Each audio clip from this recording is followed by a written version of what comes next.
IPv4 vs IPv6 untuk VPS. Apa yang perlu diketahui pemilik website?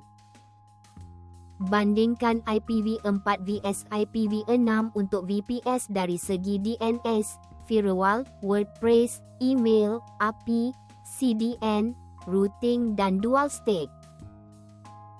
IPv4 vs IPv6 untuk VPS ialah topik penting kerana alamat IP mempengaruhi akses website. DNS, email, firewall dan integrasi aplikasi. IPv4 masih digunakan secara meluas, manakala IPv6 menyediakan ruang alamat jauh lebih besar dan semakin disokong oleh rangkaian moden. Nak tahu dengan lebih lanjut lagi? Baca lagi di zanzali.com. Jangan lupa like, follow dan subscribe.